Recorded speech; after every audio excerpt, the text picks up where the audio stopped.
This podcast is a production of Unfiltered Studios. If you would like to know more about joining Unfiltered Studios, please visit our website at unfpod.com for more information. And now it's time for viewer behavior modification. What behavior do you want me to correct? All of it. Starting August 15th, The Larry Sanders Show starring Gary Shandling is coming to Saturday nights on HBO, which means the premiere of Tales from the Crypt is moving to Wednesday nights. That's Larry at 10:30 on Saturday, Scary at 10 on Wednesday. Larry, Scary, Scary, Larry. Understand? Yes, I do. Yes, I do. Viewer behavior modification complete.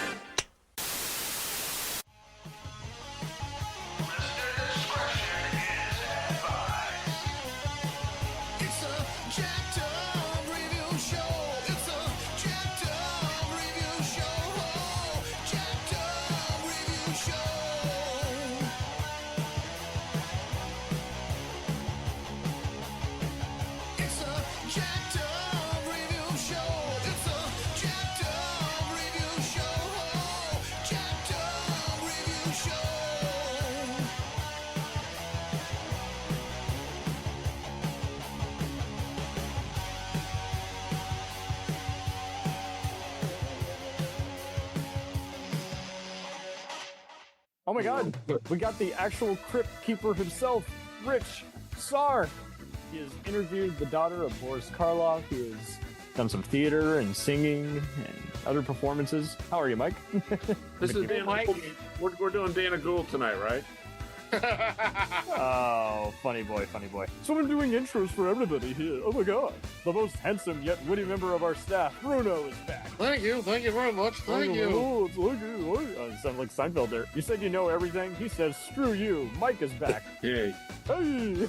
I've binge watched about 25 episodes. So. Yeah, it's a fast show. It's like 10 to 12 to 20 minutes at a time.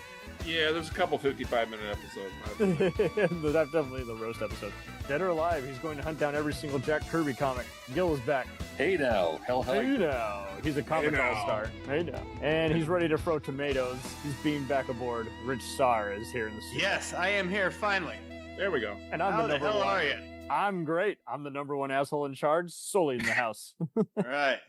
How are you? Right. How are you? How are you? How are you, man? I'll kick your legs. Actually, I heard you mention to them some of the people I interviewed, but I did interview you. You did mention Victoria Price and Sarah Collop. I did interview Ted Neely, who was great. Adrienne Barbeau, Dee Wallace, Max Gale from Barney Miller. The Scream Queens, my dude. Sons. You get them. You. Yeah, Bo Svensson was another one. You guys might like this. I'm going to be interviewing. Yeah, Gil's jealous now. We talked about Walking Tall. I'm going to be interviewing. You guys might not know his name, but he's done some really good low budget horror movies and also documentaries. Jeff Liederman. He did Squirm. Just no way. Yep, that's going to be coming up this Thursday. Blue Monday, I think, is that one. Blue Sunshine. Blue Sunshine. That one stunning sci-fi horror film we did. Yeah. Yeah, it's all about LSD. Wait, let me put this here. You interviewed. Let me get this straight. Dee Wallace. Yep, Adrienne Barbeau. Okay. It's boobtastic here, James. Yeah. Okay. Bo Svensson, Max Gale from Barney Miller, David Harris. I'm so glad you mentioned him, Thomas dude. G. Waits. Oh, man. There's Rob Ryder, and there's Apache Ramos, all from the Warriors. They were fun interviews, all four of them. Rob Ryder? Oh, fuck, dude. Or, no, not Rob Reiner. Rob Ryder. Rob Ryder. Okay, yeah. He played the punk, and he also played one of the baseball Furies, and he was the stunt coordinator. Holy shit, dude! I love that. I love that in the Warriors. You gotta put this baseball bat up your ass. Yep. So far up your ass. He is that's him, and we talk about that scene in there because they were so tired. Walter Hill had them do it over and over again, and finally they had it choreographed, and he swung a baseball bat and just missed him. He almost bashed him in the head, and so, yeah.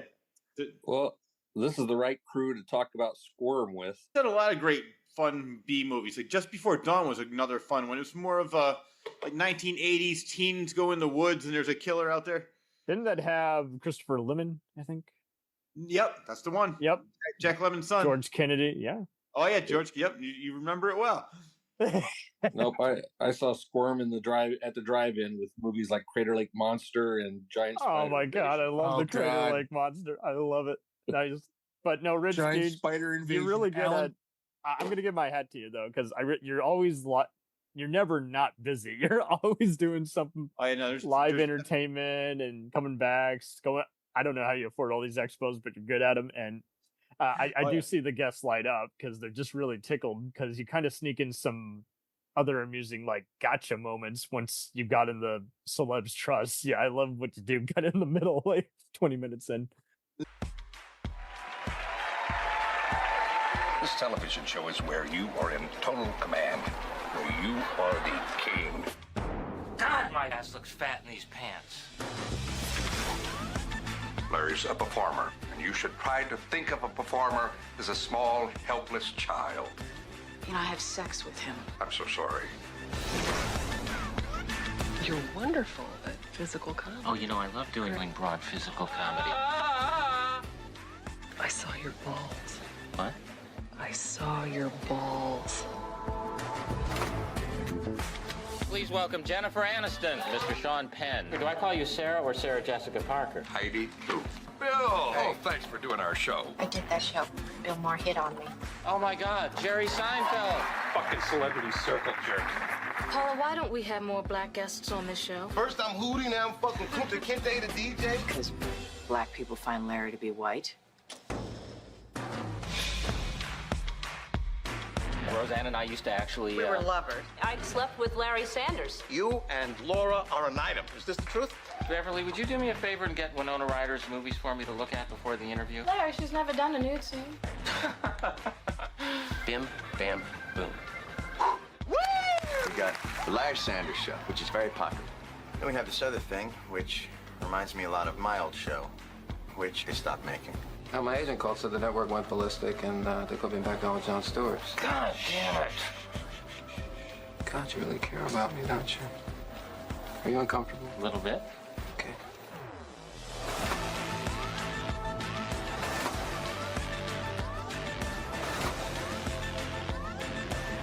Oddly, this show is like my sex life in that it lasts about an hour, there's a pause, and I'm usually interrupted by Hank.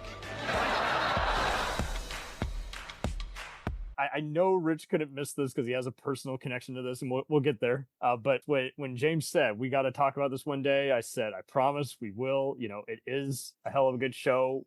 There should be a TV recap at this point for it. I mean, for God's sakes, it won so many Satellite Awards, American Comedy and GLAAD Awards, but we thought we'd do the king of the mockumentaries. Fun fact, Ken Kwapis, who's best known as the godfather of the American Office, actually noted in the Deep Dive podcast that he helmed most of the first two seasons, and in order to assemble the style and not make it seem overstaged, they would often film and just have one of the assistant directors like motion to Gary, hey, it's time to go, instead of call action and everything. So that way, half the time they were filming some B-roll footage and other improvised stuff.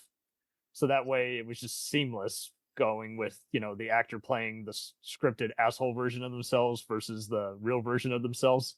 And they were just, that's how they got it down. And then Todd Holland, best known for cult movies like The Wizard and Malcolm in the Middle, helmed most of the rest of the stuff. There's so many other great directors I'll get to later who have helmed some great episodes for this. The director of Heathers, I know, helmed a few good ones. He helmed the one involving the masseuse. Oh yeah. So yeah, it's funny. I know that one of you said that you did 25 episodes in the last couple of weeks or so. I didn't get a chance to do that. I haven't seen it in a while, but I still remember it well. And you mentioned talking about doing the asshole versions of themselves. I don't know if I told you this. No. You told me the Rip Torn one. So I just, Rip Torn. If you want to start off with that, well, we might as well. Might as well. Man. I as Cam mentioned, I go to these different movie conventions where I meet all these people and I get a lot of them to be on the show. And I met Rip Torn before he died, and he was a complete asshole. And I'm being kind when I say that. He was the biggest douchebag. When you mentioned it, I was just like, "Oh my word!" But then makes sense. I'll send a picture. I'll send a picture to you. Like, I don't know if I ever sent it to you, Cam, but it's just so he was over there. He looked like he was so out of it. I don't know if he was drunk or it was early in the morning, because I'm sure you know how he got arrested for breaking into a bank in Greenwich. Right, with his gun. He has a habit of he already did have a habit, but so like he was starting to do the thumbs up. So I got next to him, started doing the thumbs up, and he goes, oh, "Excuse me, I knew Sir Lawrence Olivier, and he would never even do that." And I said, "Okay." And there you go, fuck yourself, yeah. His handler came over, and she goes, I'm sorry. He had a fight with his daughter or son." I said, "He's an asshole." No, I apologize. She tried to give me a free picture, but he just was so rude. He didn't. I don't know, like I said, I don't know if he was on something or just maybe he was sick at the time. If you see the picture, you can't even recognize him. You just surprisingly, despite the toxic people they portray on this show, they only had one issue with Rip once in a while. Like, he would be rude to the ADs, but they only had one moment, according to a recent book talking about the making of HBO shows. Yeah. HBO left him alone. They gave him complete creative freedom and everything. Brad Gray was rarely on set. He was pretty much just talking to Gary half the time. But there were a few times where they'd go up to Rip's trailer and they'd hear a gun go off, and Gary would have to come in and say, "Rip, why the fuck are you not coming out? Come on, man." And so, believe it or not, the only guest star who reportedly had a meltdown was Burt Reynolds.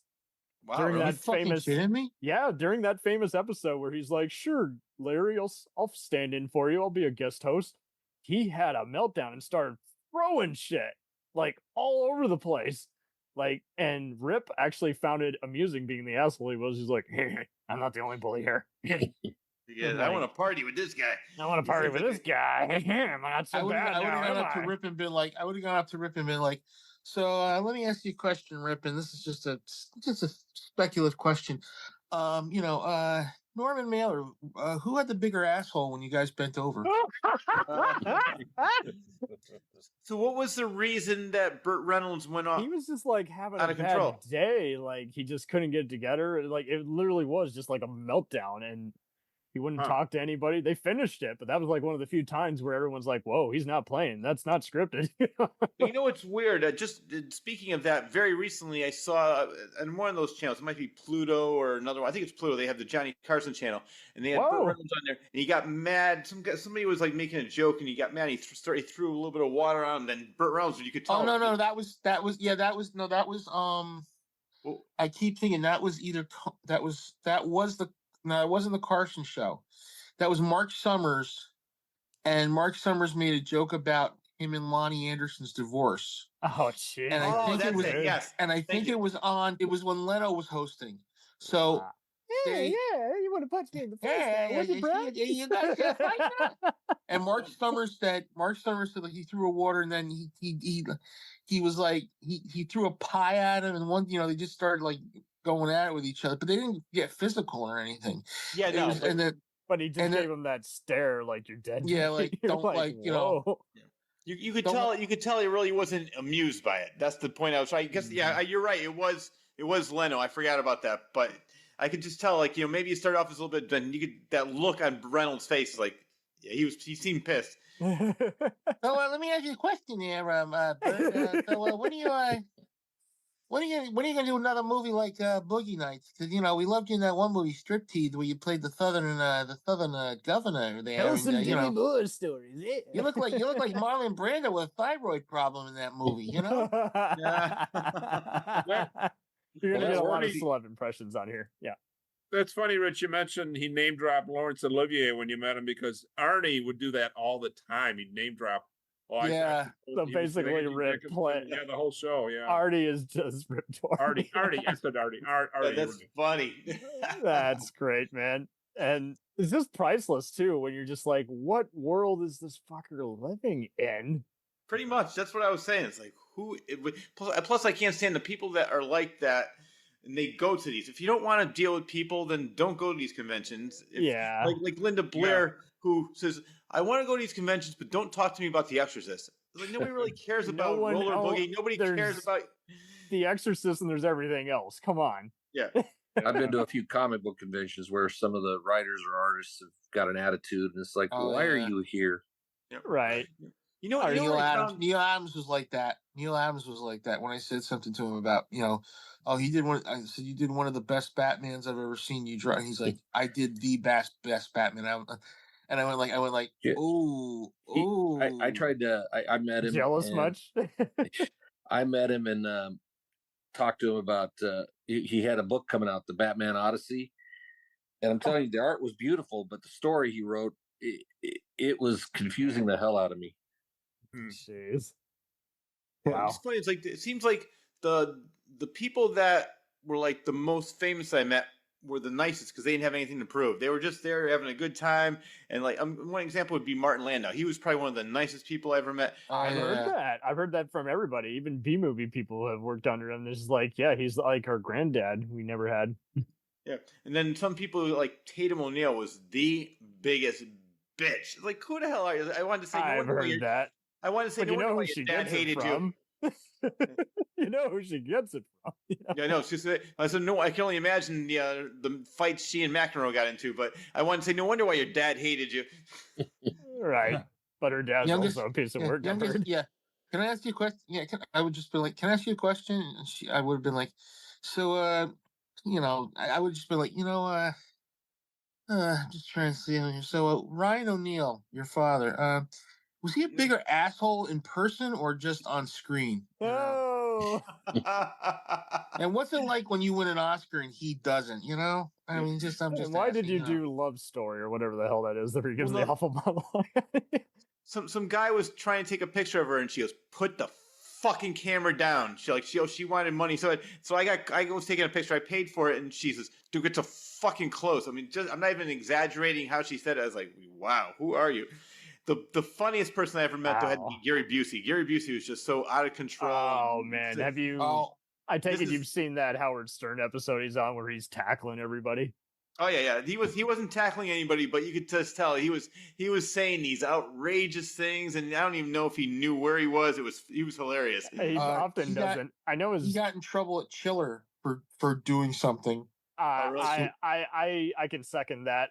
Charles Band, that's right, the Full Moon guy, had a podcast for a while. He kind of stopped doing as many this year, but he did say that when he was doing the Ginger Dead Man, Busey was just like touching everybody inappropriately, and he's that would not fly in a post Me Too environment. like you talk about meeting assholes. Like I met Adam West. Oh Batman. Yeah, I met him. Okay. Yep. And I'm gonna say this right now. I mean, I was like, I had a Family Guy figure of him as Mayor West, and I asked him if he could sign it, and he's like, I'm only signing Batman stuff. I'm not signing anything for Family Guy. And I'm like, what? I was like, what, dude? I'm sorry I don't have any Batman. So then Lee Merriweather, who was there with him and Burt Ward was doing something. Lee Merriweather saw me and said, come on, I'll come on over. I'll talk to you for a minute. And she said, don't, just, I'll give you a picture. I'll put a picture. She gave me a picture of her from, I think, the Time Tunnel. She shouldn't have to do that for him. No, she said, don't worry about it. He's been cranky all day. He's been signing all the because at that time they didn't have the Batman series on DVD, so there were bootlegs coming out of Batman on DVD, and people were having him sign mini Batmobiles and all this shit, and he was just like getting fed up with it, Wow. But I think the weirdest one, the weirdest person I ever met who was like just a complete nice guy, not the nicest guy I ever met was Robert Vaughn and George Kennedy. Oh yeah. Oh yeah. Sweet. And I felt bad for Robert Vaughn because he was in a room by himself. Nobody was up. He was reading a really good book that I kind of knew what about politics. And I said, "You're Robert Vaughn." He's like, "Yes." I'm like, "Can I have a picture of you from the Man from U.N.C.L.E.?" He's like, "Which one do you want?" I said, "The one with you holding the gun." It was the one with him with the gun up like this. And I think it was the split from him and David McCallum. And I said, I'll take that one. He's like, okay. He says, that's $20. This is before that. Now they're charging like $40, $50 a pop. And I was like, dude, I said, can I just say something? He says, I loved you in the Philadelphia, the young Philadelphians, I think it was. He's like, how old are you? And I said, I told him my age. He's like, who had you watch? I said, my mother made me watch that. And I said, I loved you in Bullet too. You were great in Bullet. And he was like impressed. I knew my shit because everybody was calling it back. everybody was going up asking about like the A-Team. I mean, you guys have talked about before where they become contrarians sometimes, where it's like sometimes they don't want to talk about their famous role, even though that's what's on the poster, and other times they only want to talk about their famous role. And it's cool when you can get in between them and just stop seeing kind of a forced persona, and they just shut down and say, "Hey, man, well, I'm gonna chill. That's cool." You know who's really cool? Mike Lookinland.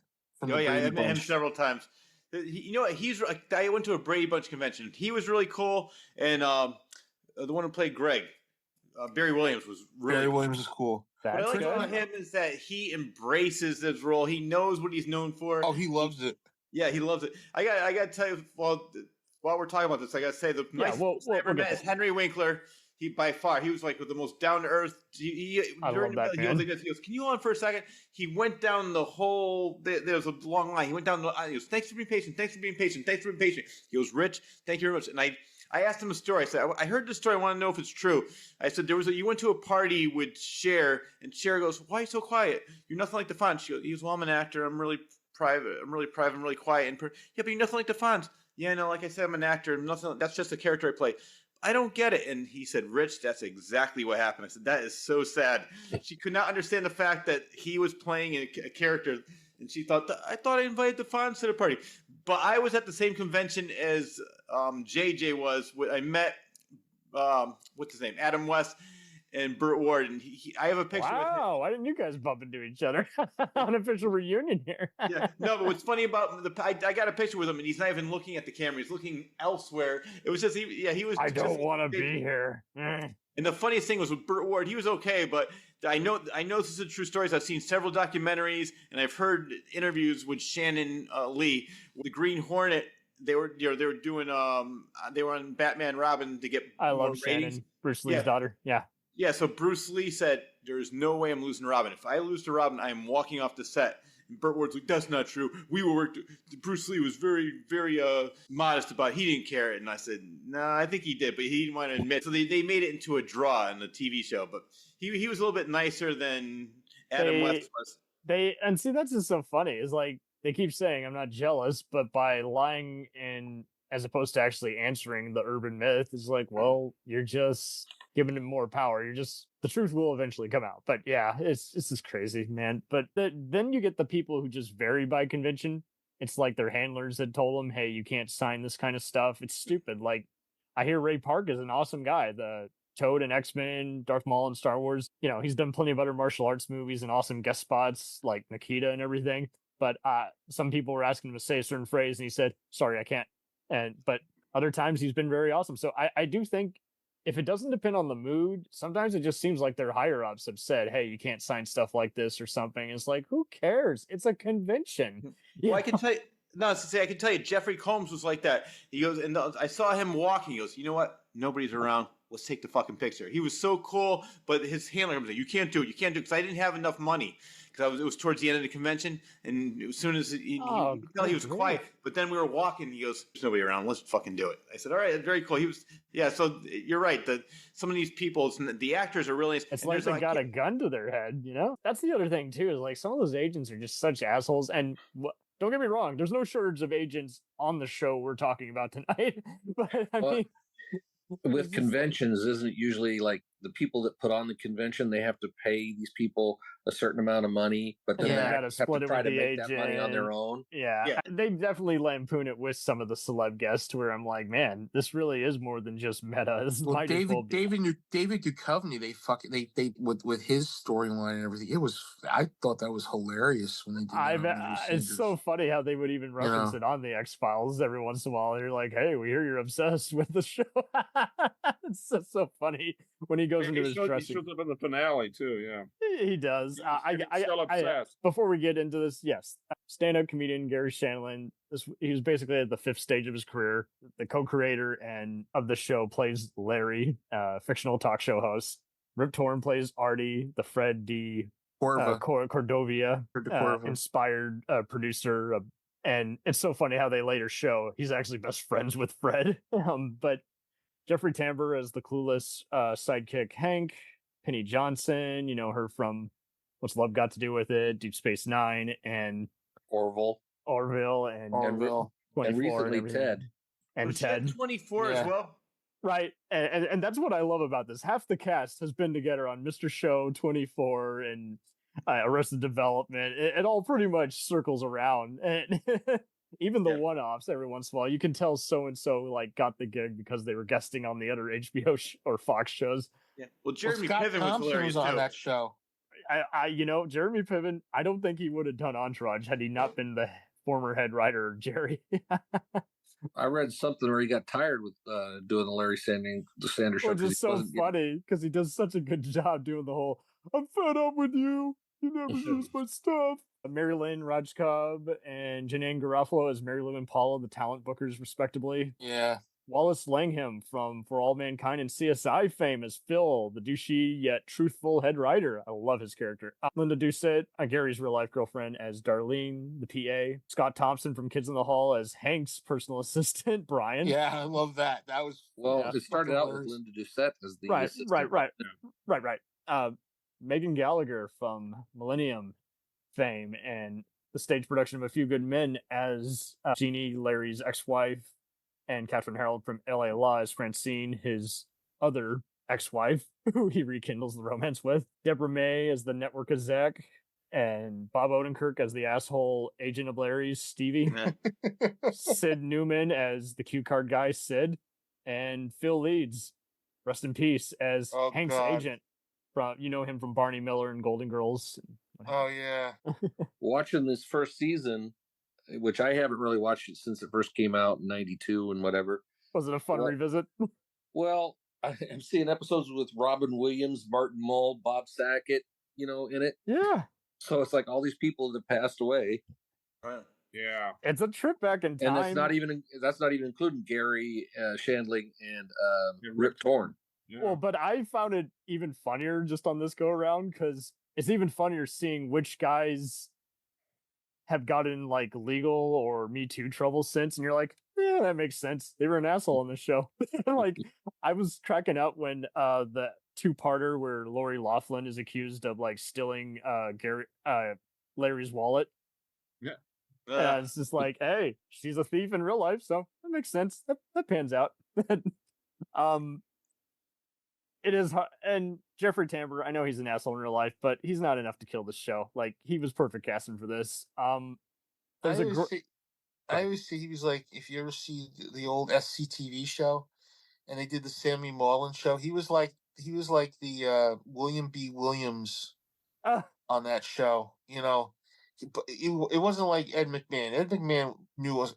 It's just I think his character was a little bit more like, clueless, but there to have but just trying to be the fun guy on the show, the levity. Absolutely. And it's also just an interesting, it's not just a cool trip back in time, but half the time the guys are talking about stuff that was an actual thing. Like sometimes they would bring up their tabloid stuff, like Laura Dern and Jeff Goldblum are on here at different times, and sometimes they'll say, hey, you're still dating so-and-so? No, I'm past it, which was true. But, I mean, Kevin Nealon in his first episode mentions the canceled Hans and Franz movie at one point. I'm like, oh God. So meta. He actually said that in the show within a show. And that's why I think that, in a way, Curb Your Enthusiasm was inspired by that, because Larry David does a lot of that, especially with Lori Loughlin. He had a whole episode where she was trying to pay money to get on the golf course and different things. And then Michael Richards, they had a whole thing where he got mad at Leon and he starts screaming and everybody's filming him with their cameras. Like, no, come on. It's funny. So I think that definitely you could tell that Larry David loved it. Oh, he had to. Yeah. Have you seen Barry yet? No. I mean, I did see a couple of the episodes, not all. I feel like Winkler, you mentioned earlier, and Bill Hader probably were fans of this too. I feel like a lot of the HBO shows where they're like, hey, you can do some mockumentary stuff. It's gonna kill. Season 1, there's a great episode in the 8th episode where they just have a very witty episode about what jokes are and aren't funny, and then it turns into tisk tisk. Jerry can't be having sex behind his desk. And Peter Falk was also just rude as hell. That was fun, just seeing an asshole side of him. Season 2, what really tickled me was Ed Begley Jr. and Alec Baldwin have both dated Larry's ex-wife Francine. And it's just causing him to just like, fuck, I can't do this interview. And then Alec, he just says, hey, don't ask me about that. But hey, can you book my brother Daniel? He's got a show, Homicide. And the next thing you know, Daniel's in the next episode. Yeah. And he said he slept with her. Yeah. You're right. And he's not denying it. And you're like, put out the fire here. Cut the credits. Yeah. And that's what works so well. It's just like, if you're losing attention, like there's free things happening all at once. And the final punchline before the, executive producer cut the credits is always just what kills you. Like, oh my word, did that shit hit the fan in the funniest way? You're like, man. Well, the thing is I think Shandling did host the Tonight Show a couple times. Yeah, he was offered, and so and you gotta realize that comes out after Carson retires and when the late night wars are beginning between Leno and Letterman, and I love how he's Arsenio is still. Well, he does mention Arsenio a few times, but I love how they implement Letterman as like his mentor at times. Yeah. But at one point he says, one of the agents is saying, we can offer you Leno money, which isn't good, or Letterman money, which is ballpark money. And I'm like, I wonder if that's actually true. If he leaves. From what I heard, and you can correct me if I'm wrong, was that he was offered the Tonight Show. Maybe it was after he was offered something. I didn't know which one. But then he said he didn't want the daily grind. He didn't want to go through the stress of that. So instead of actually having a real talk show, he said, let's do a mockumentary on a talk show. Yeah, and that's what that came about. What they wanted to do was if he remembered Carson was going through that 5-year space. Word got around, even though it wasn't always in the tabloids. You're like, he doesn't want to do this anymore.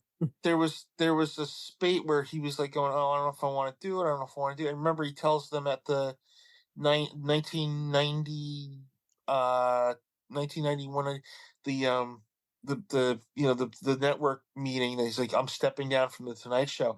But they were already like, saying who could replace him. Well, I think it was supposed to be between Letterman and Leno. Carson wanted Letterman. Oh, wow. And supposedly Leno was like going into like NBC boardroom meetings, like hiding in a room next door, hearing what they were saying, which is not true. Now we find out it's not I don't true. think he had that much. His agent Helen Cushman was like pushing for him to get but the dark horse was Gary Shandling, and Gary Shandling was like, well, look, I did a TV show already called It's Gary Shandling Show. I love that show. Which was a great show. Yeah. And it's just so funny seeing how that's the blueprint for this. Like, that's the making fun of sitcoms, and then now this is making it Tonight shows. And you can thank Alan Zweibel for doing that, too, because Alan Zweibel is one of the guys who worked with Gary on it. Mm-hmm. And then if you look later down the road, he does this show, and it's kind of like he's kind of like going, all right, let me hold up a mirror to what talk shows are really like, because I've hosted them a couple of times. Yeah, and this is what it is. It's kind of like telling. It's like I lived it, baby.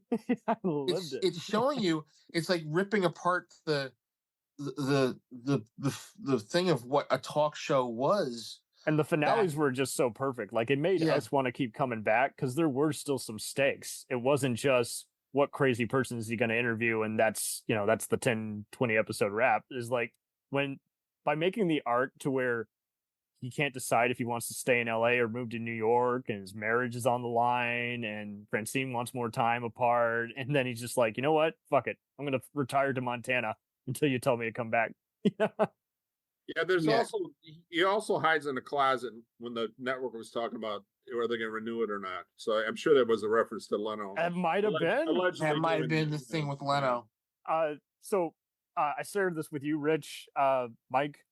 There was that great Blake Edwards documentary that just came out. I love it in season. Very good. I have an answer to your question. I love it in midway through season 2. Gene Siskel playing a dickhead version of himself, and John Ritter playing a traumatic version of himself just come in, and like they accidentally sit in the same dressing room. And Siskel's like, I still haven't forgiven you for Skin Deep. What were you thinking? That was a fucking terrible movie. And Ritter's like, you know what, man? You just don't get me. I've had enough of you. Like going back and forth, and it's just so funny. It's like I loved how it wasn't just crazy actors or anything. They would sometimes have, just other big personas of the time, religious leaders. I love how Mimi Rogers is infatuated with Larry for a while. And he's like, God damn it, how'd I get myself into this mess? I was talking about how candid they were about the OJ trial. They were actually showing footage. I love those episodes. Oh my god! And the whole thing with the eggs and Hank's car, because Hank is clueless. Like, well, that's what starts the egg. Remember, he's like, "Oh, I don't think he did it. I think he's too stupid." And Phil is just like, I love how what a pathological liar Phil is. Like, he's like, he totally did the egging, but he just lies to his face. I would never, Hank. I love writing for you. You fucking suck. You have to give credit to HBO. And Rich and I previously talked about Daily Show and Bill Maher. I think having Jon Stewart and Maher constantly trying to replace him was just perfect, and having them do the roast so perfectly portrayed and everything. Like, Hank is like, I'm gonna be a good sport. It's like, no, you're not. You're too dumb to be a good sport. Well, the good thing is they don't have to go by the sponsors, so they can say whatever they want. Even Bill Maher said the same thing. He goes, I'm finally on a station that I watched. Like when he was on ABC and he got fired for that stupid comment, which really was nothing, in 2001 about the terrorists having balls. When you go in HBO, now it's like an hour long. He has real guests on there instead of these celebrities who have no idea what they're talking about. So it's HBO. I love the fact they just give them free reign, let them do whatever they want. Their middle name is rule breaking. Yeah. Yeah. That was the thing with Dennis Miller too. Dennis Miller, when he had the Dennis Miller show, which I loved till he became, he does have a good few moments, I think, on this show, if memory serves. I think he appeared a few times. But the thing with Dennis Miller was Dennis Miller would come on. I'd watch it every Friday night before I think Mr. Show was on. So I would watch the Dennis Miller show, Dennis Miller Live, and I'd be howling when he'd be doing his, the big screen and all that stuff. And who he had on was really, really good, But there were sometimes he would have people on where you'd be like, what the fuck are you talking about? Who gives a shit about your fucking views, But, there was one time I think he had, who's the guy who played the farmer in Babe? Oh, James Cromwell, yeah. He had James Cromwell on about something about animal rights. He's like, okay, we're talking about this, but why are you bringing this up? He had Rob Thomas on of Matchbox 20 one time, and Rob Thomas came off as complete and utter putz. Yeah, I've heard. And I mean, I'm just sitting there, and I'm like, and he's just going, hey, you're too real, man. You're too real. Like you're just a schmuck, But he. There were times like Dennis Miller, they would let Dennis Miller do what they wanted to do. They would let, they had Mr. Show, they had Kids in the Hall. And Gary gave him a boost. Remember, there's a great promo, which you can actually find on archive.org, where he's literally just promoting him, like making it look like he's about to watch the show on a bar. So I loved how the promos were also just so surreal. Like they're echoing the viewers. Hey, if I'm cool enough to sit down and watch the show, you can be too. Come watch the cool show. But and then you got to realize too, HBO, when they started doing their own shows, it was Dream On and First and 10. You remember that show? Yep. Oh yeah. Baseball. What's her name? Delta Burke was on First and 10. It was Delta Burke, and then they had Shannon Tweed replace her. Yes. And I remember Dream On came on, and everybody was going, "Oh, this is a funny show." Because it's like, I think without that, you don't get Maloney. Well, because they're using those old movies as punchlines to a joke. Yeah, it was the reverse of Mystery Science Theater, where the movie would riff on the episode. Yeah. Oh, yeah. It was kind of Major League, but riff on the episode, even more R-rated. Yeah. Another example, going back to the '80s, and this is for what Cam's picture is right now. They gave George Carlin every special he had. Yeah, and I think they let him keep. If I'm not mistaken, I think they even let him keep the rights. Yeah, he has the rights to that.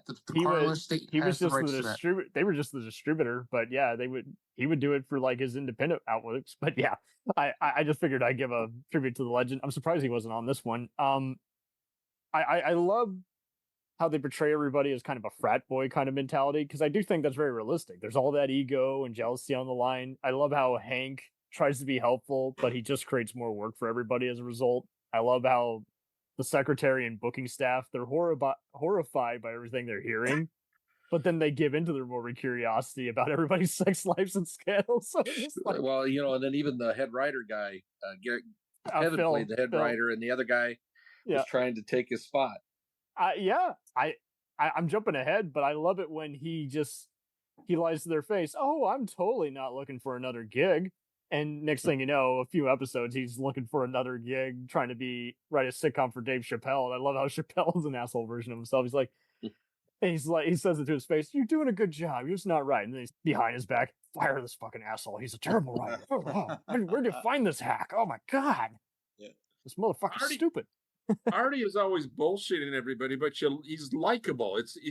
I don't know how he pulls it off. He's just giving everybody a but he's likable when he does it. He's just not to give Rip Torn too much credit. I'm sure he's seen his share of craziness and he's just blown it off by getting high. But I do think any talent manager, they have to tell so many white lies just to get something done. And it's just so funny how you see that with the booking agency. Like, especially when it's Paula. I love Garofalo is just gold in this role because she's just like, "Oh my God, I'll give you the world. I'll pay you $1 million if you'll just do the damn show." I love how she's trying to get DeVito on, and he's like, "What are you talking about, lady? Will you stop calling me?"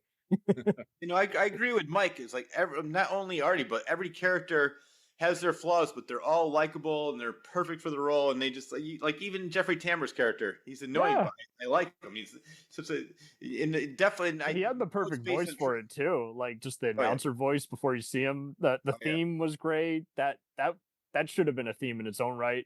I love when Regis Philbin offers Hank an opportunity to join his late night show, and that ruptures some feathers. And John Lovitz claims he's done the show about 14 times, but the real kicker for me was in the season 3 finale when this was definitely a Curb Your Enthusiasm moment where word is getting around that Rob Reiner is impossible. He always cancels last minute. Yeah. And so then they get Richard Belzer last minute, and Belzer, after the interview is done, is like, "Oh, I see. I'm the last minute guy. You're gonna actually ask me something, or are you just gonna yank my chain?" And then I love it. They meet Reiner at another panel, like another charity that Larry's been forced to do, and he's like, "What? Did you think I would actually break my leg? Fake that I can't actually walk in this cast? Oh my God, dude, I would never." That's funny. Couldn't do it. Well, that's so funny. That's an in joke with Belzer,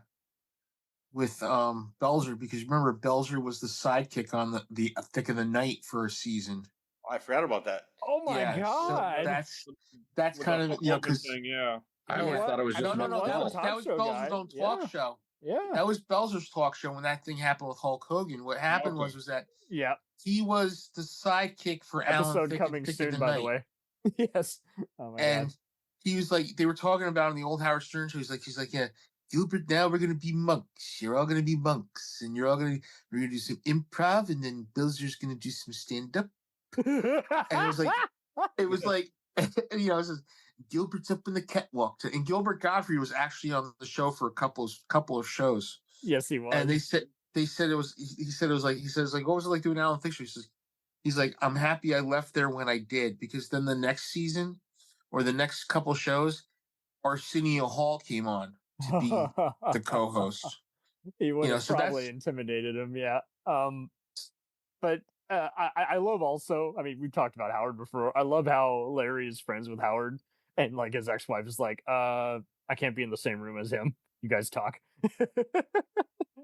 And it's just so funny how everybody, even when they're playing a fictional version of themselves, they're just giving it their all with these personas. And if anything, this show kind of made us gave an inside look at how do you handle all the celebrity. Like, there is no safe time to be your own crazy self when the cameras are turned off, And I love the one where Larry is pressured to go on a date with Sharon Stone. Oh yeah, and there's some funny inside jokes on that where she's talking about what Stallone looks like naked and all this other shit, and you're like, "Oh my God, that's too much information, Sharon." I should have rewatched some of these before this, but it's fine. It's been such a long time. But as you're talking about them, I remember. They're gonna come back to you. Yeah, they're definitely coming back to me. Like, wasn't there one with Carol Burnett too? I'm trying to remember. She's like that's season 1, and I love how she goes up to him. She says, Larry in the caveman skit, I can clearly see Yeah. your penis. You gonna wear a cloth or something so I don't have to see that thing? Yeah, that's Fucking it. hell. My favorite is in season 4. I mean, Dana Carvey was in an earlier one, but I love how he returns to do an impression of everybody, including Larry, and it is really bothering him, and he just cannot fess up. That's pissing me off. Yeah, Dana Carvey was in season 1. Yeah, but he comes back later, and it's just so funny how he just cannot admit, yeah, I don't think it's very funny. It's actually hurting my feelings. It's really, because it's too good. It's too on the nose. But, oh my God. But in season 1 also, Guild, I take it you dug the one where they're calling Shatner over the phone, and I'm sorry, that is definitely the real Shatner. Yeah, it was his voice. Yep. Right, but like that is so him. Like I have heard horror stories about his agents, trying to, charge crazy amounts of money for conventions that he's only using for like 5 hours. And yeah, I love how he goes, "Oh no, I would never do that. You're gonna have to pay top dollar." And then Larry comes in, and he's like, "Oh Larry, oh my God, I'm such a fan. I'll do it for free." You want to know art imitating real life? He came to my town last year to sign at the Elks Club. They were having like a 60s revival thing at my local Elks Club. What? So they got William Shatner, right? What the hell? He was only going to be there from. Now you got to realize it's high holiday for him, right? So Listen, every day. I know. But with him, he had, because it was, I think it was Yom Kippur or something like that. So he had to leave. So he was charging like $200 an autograph, $100 for $100 for a picture with him, and then the package was $300. You got the picture and the autograph with him. And I'm sitting there, and I'm like, okay, I just want to see William Shatner walk in the building, and I just want to do, Dad, it's you, But it was like. But they like one of the persons I know who went there was like saying, "Yeah, you think that's just a joke no, that's him in real life. That's how he is, Wow. He will turn 1 minute and be like, "Oh yeah, I don't. Oh wow, it's you. Oh, it's so good to see And I was like, he's a pretender. Yeah. He should get into politics. Oh yeah. Go. Oh my God. Thomas got an autograph with him. I should have asked Thomas what he paid for that. No. Are you comfortable saying? Yeah, I paid to see other people get photographs rather than. I saw Will Wheaton do a chat back in 07 live, and it was so funny saying he'd tell a funny story about how they were doing a track panel and no one was lining up to his panel. He looks up, who's the sold out line? William fucking Shatner. Oh man, there's one person that loves him for some reason is because he gets invited to his house all the time. Is Henry Rollins? He's always talking about I've seen him speak. I have seen that too, and I'm like, what?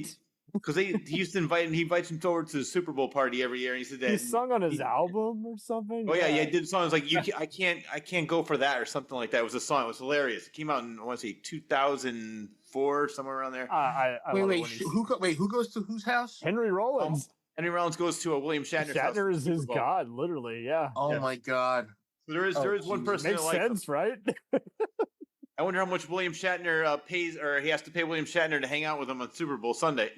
Oh, ouch! The entire Black Flag band goes, yeah, Henry, we'll take Des Cadenza instead. I do have to say, how old is he? 94 years old. I gotta give him credit for at least still married. He's getting remarried, and you're like, what? Yeah, well, come on. That's like Anna Nicole Smith. That's true. They're waiting for him to die. Get the money. Get that fucking money. Just make sure the pool's covered up, Bill. Oh, yeah.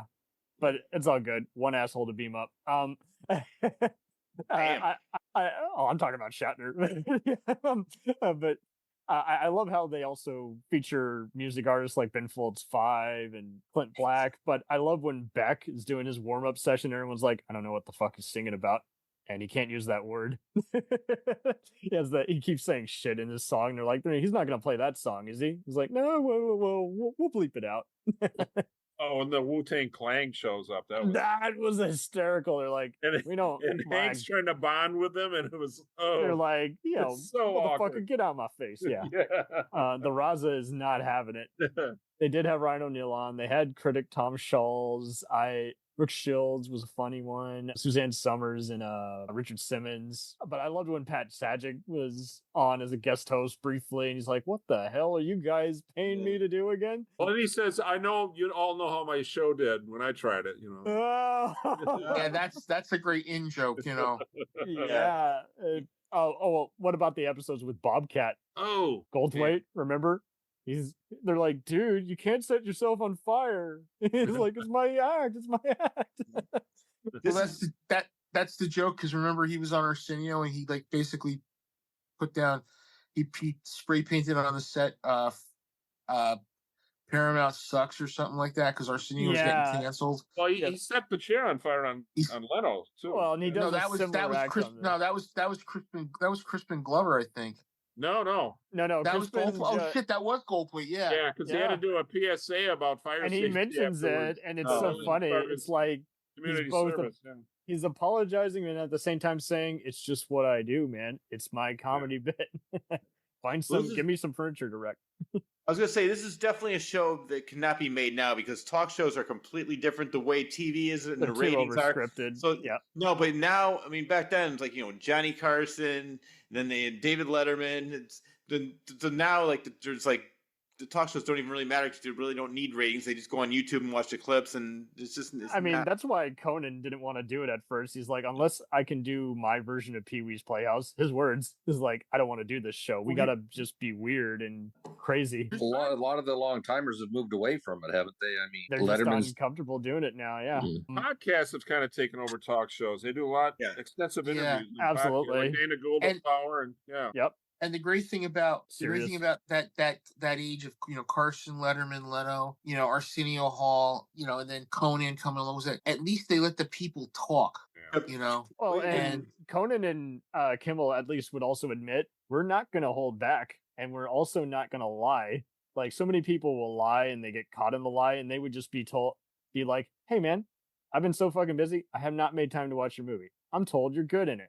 Boom. That lets the air out of the bubble, as opposed to, "Oh yeah, you were great in it. I didn't actually see it." Well, that's what I don't like about Jimmy Fallon. He's just such a, and he keeps being caught in it. Like, people will keep asking him, "Oh, you haven't seen the show?" And it's like, well, yeah, because he's a dipshit. Yeah. Well, now the talk show hosts want to be the stars. And Johnny Carson had such a great line. He said that Jack Benny told him, he goes, "Let the guest be the star." He goes, when people wake up the next morning after they're at the water cooler, they're not going to say, "Oh boy, Peter Falk was hilarious." They're going to say, "The Tonight Show was hilarious." And they're going to remember you. They're going to remember the joke, but they remember it was funny on your show. So he gave them a chance to be the star, and he wasn't intimidated by somebody else getting the spotlight. And that's what I loved about Johnny Carson. Absolutely. Jack Barr was the same way too. No, that's an excellent point. He only got intimidated if you broke his unwritten rules, but he ultimately just wanted to have some cool stand-up comedy and interview acts. Yeah. And he wasn't like Ed Sullivan, who kind of wanted you to play by his rules, but he thought he was the star, Well, here's the thing with Carson. There's one person, if you guys remember, we did the bit about Carson a couple months ago. I found out later the only person he didn't like having on the Tonight Show was Bob Hope. Oh, yes. He did not want to go off script. He couldn't go off script. Bob Hope did not go off a script. Yep. I read that too. Because he said no matter what he did, he just always, "Please, we got to talk about this." And you could tell, it's funny because you could tell a lot of times he'll just get out there and just start talking to people. Instead of now, you can already tell they're asked the questions backstage, so they already know. Like, "Oh, let me tell you about that story. Why are you wearing those orange socks?" And that sort of leads into a story. You know what I mean? But back, Johnny would just say, "Yeah, so what have you been up to?" Like, maybe it was so scripted that it seemed unscripted, but I don't think so. I think that for a lot of times, Johnny just went out there and started talking to people. And he sometimes found it funny when he kind of got roasted by the likes of Don Rickles or even Cher. He's like, "Oh my God, did I really just get roasted by my guest?" Well, the thing I loved about this was, with Larry, he was always trying to keep the control of the show, right? He wanted it to have some kind of truth. He didn't want it to seem like a Hollywood version of Hollywood. You know what I mean? Like, but then there was that little thing where it would just like go off the rail a little bit, like something would happen. He'd be like, oh Jesus, what have I done now? He didn't want to be too predictable. Yeah, he wanted just the whole fathers are sorry a lot kind of thing. He's just constantly face palming. I love the episode where there's a stalker in the break room and Corbin Burnson and Phil Hartman are giving Larry advice on the matter. Like, yeah, just talk to him. They'll fucking go away. Yeah, that was a little scary because that was so scary, and it's just so funny. Like, just he's talking about going on Caribbean cruises with his stalkers, and of course, this is like, what the fuck? I want to watch you sleep. What? And I also loved how Brian he would keep doing with all the other interns and staff the gaydar test. Off the charts. I love the one in season 4 where Jeff Cesario playing himself. He was one of the writers at the time, but he appears a few times on the show, and he wants to just keep appearing on the show, but he keeps getting bumped. He also wrote this episode, by the way, so that's how meta it is. But I love how the segment never erupts just as it's about to premiere and he's at Larry's house, there's a live freeway chase report after all that trouble rescheduling, including bumping Rob Lowe. And I love Rob Lowe. He's like, what the fuck did I do? Are you not interested in me? The thing is, like, it's always like the foul up that happens when they have something going on. Yes. And that's the one thing that we were showing, they were showing with Larry Sanders. Like, they had it all planned out, and then something would come along and it would just be like, boom, everything would just like tumble forward. Absolutely. Season 4 is basically the cutthroat season. Like, like you see Paula and Larry's agent are actually sleeping together, and then they're realizing, hey, are we really actually in this, or is it just for sex? And then do you guys love the one where Paula thinks she has breast cancer and everyone keeps looking at her boobs and she keeps going, stop looking at my tits? But I love also when Frank the accountant is such a drunk that he screws up everyone's expenses. And Larry's like, well, I guess I got to do Vegas shows, a cruise ship, and commercials just to pay the debts and put money in the account so everyone can get paid. How about when Kevin Nealon pitches a sitcom and Chris Elliott is just mad? He's like, that is totally not what I prompted for the network. But that was so meta because he had already done a few canceled sitcoms at Fox. So well, he'd done Get a Life, which was like I think 2 or 3 seasons, but that's a show that was just, great on its own, but absolutely. How about when Beverly wants to quit and her dad, who's another great actor who's been in a lot of sitcoms, is giving her advice at lunch, and he's like, who was hiring you? Lawrence Fishburne. And I think that was an inside joke because she worked with him on What's Love Got to Do with It. But I just found it funny as like, then she's like, nah, what am I going to do without these weirdos? I got to hang tight, work at this job. I love how they when they have a guest host, the nameplate on the desk says, quote, guest host. Yeah, they can never admit. Well, it seemed like they also love the early in the series that Viewmaster thing behind it, like it was actually outdoors out there. Remember those things you could put a quarter in? Yes. Oh my word. And it sticks out like a sore thumb. I thought that was funny. Clever touch. Oh, they were totally trying to play up how everyone likes to look like there's something going on when there really isn't. Don't you love it when Sandra Bernhard decides I'm going to take over your show and then she downplays it? Oh no, I was never trying to do that. I was filling in for you. It was like, nope, you're not going to be here for the next 2 weeks. But well, that's a little slight to Joan Rivers. Oh yeah. But it is. To make it even more twisted, it's Larry who's having to do the plastic surgery therapy. Yeah. Don't you love how his doctor checking out his eye swelling is Juliana Margulies making fun of how she's a doctor? You know what? I want to get back to Joan Rivers for a second because I just finished a book on Johnny Carson, and I didn't realize this, that her husband Edgar was he was her manager, but he was doing some deal with Johnny Carson trying to buy something in Vegas, and they think that maybe he had something behind this. Really? Yeah, I just finished the book about 2 weeks ago. So, and she said like in the book, because it was written by Johnny Carson's lawyer, something Kushner. I can't remember what his name. Yes. Wow. And he was saying that he goes, I don't know, all the jokes she made about him. She goes, he was kind of cutthroat. He's nothing like the way Joan made him out to be, like this old dead guy and things like that. He couldn't get it up, and so he knew what he was doing. So they think that maybe, like, he couldn't prove that he was the one behind trying to push Joan in a way to and then she got her own show, but which lasted my a long God. time. Sarcasm. Well, I always heard it was the unwritten. it was the story she didn't get permission to do a talk show from Johnny because it was like it was like it was the unwritten rule because he had her on so many times, and she was like, okay, yeah, maybe we could tap her to replace him or have her come in. And then when she didn't get the job or something like that, that when she went to Fox and they gave her the show, like she didn't okay it with Carson. Yeah. That's why you didn't see David Brenner on the Carson show anymore. Because remember, David Brenner had his own talk show for a while. Yeah. And then all of a sudden, he basically stopped showing up on Carson a lot. See, it's a cutthroat town, man. Oh yeah, and Johnny Carson was, well, especially when he drank, he was not the nicest guy in the world, and no. He was behind the scenes. He was a real asshole, but he was hilarious, and he was a great talk show host and funny comedian. There's a lot of talent that they might have been happier if they just had more alone time to themselves. But that was the hard part. Is like, I mean, that's what I love about the episode where Larry is unable to catch a single restroom break in entire taping. Oh yeah. Where he's like, I'm gonna have to piss behind this damn place, and someone's gonna have to give me their pants. Fred, you got any extra pants I can borrow?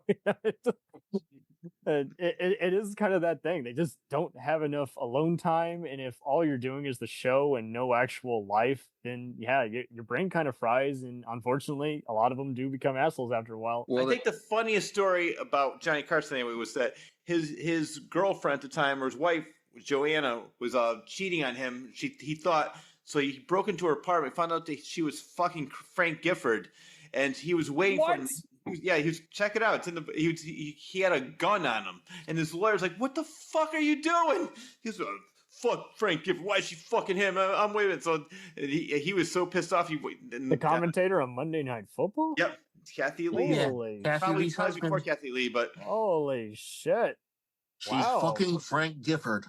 All right. Yeah, I love how you said that voice. She's scooping one of the guys from the Giants. And it's not Y.A. Tittle. Y.A. Tittle. He's got a giant BC, if you know what I mean. But, I mean, he really is a player. I also love how they would sneak in just, like, other starlets who Larry has, like, been offered a date or dated. I love how... and he keeps having Dana Delaney visit, and she's like, "Oh, Larry, I can't date you again. You're nice, but Heidi Klum is like offered as one of his dates, and he's like, nah, she's too young for me." Well, there was the one that wanted to be the mermaid instead of Hank, and she was trying to get a career going, and then Larry, she was using him. That was kind of, I will say, that was a little pathetic and also kind of sad, It was the Hefner episode. I could actually kind of do without. I know why they did it, but it's given how kind of what some chaos that actually erupted behind the scenes involving that with Linda Doucette and everything. I was like, that was the only episode that stuck out like a sore thumb to me. But the rest, dead on, just perfect cringe and mockumentary comedy. Like, it really is so much fun. I love also. I forgot to mention that last episode where Larry's basically getting hospitalized.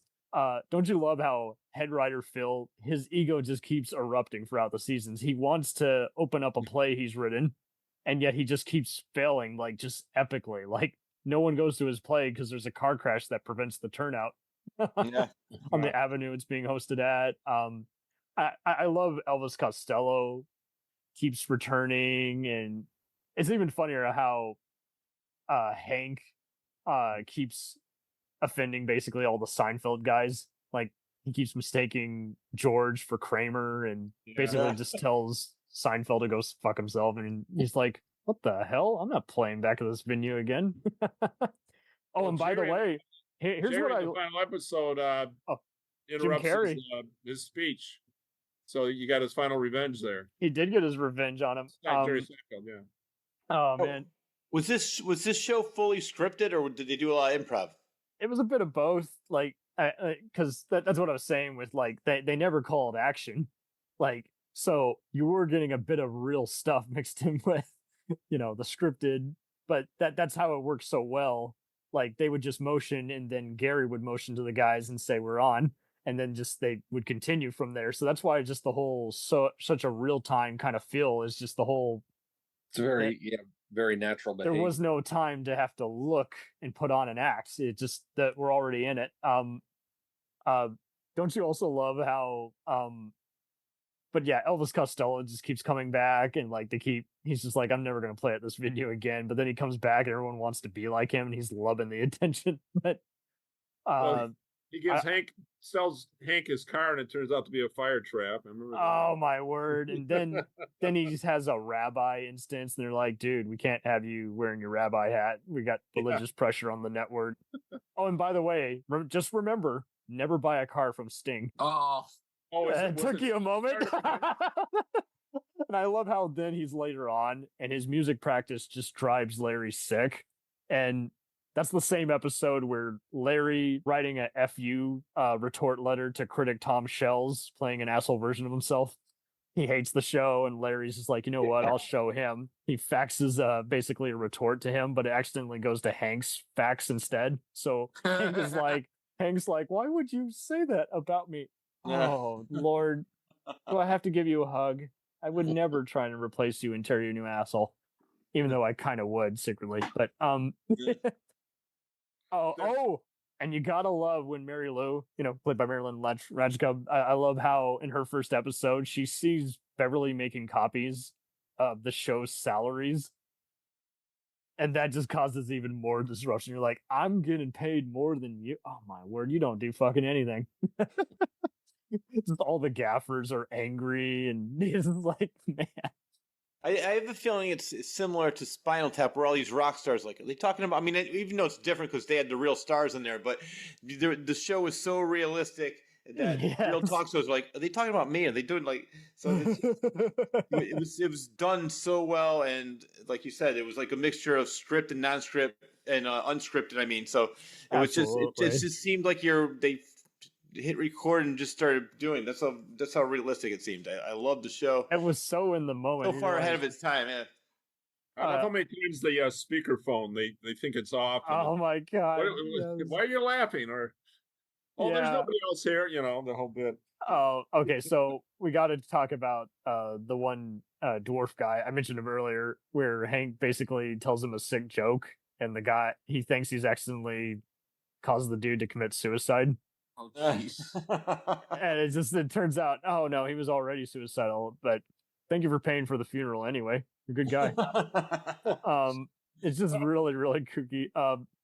I gotta love though, they confirmed later on that Jay Leno is making even less than Larry, and he's out with a book, which actually was a book he came out with where he was writing in character. And it's even funnier though too.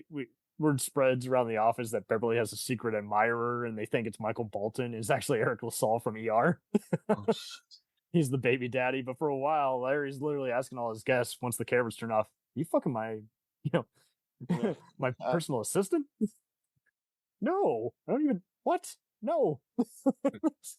And I also love just kind of how, again, we were talking about agents earlier. I like how Larry has to outthink his agent a few times. It's like, I still actually have 8 weeks left on my contract. It's just the networks that's unresponsive.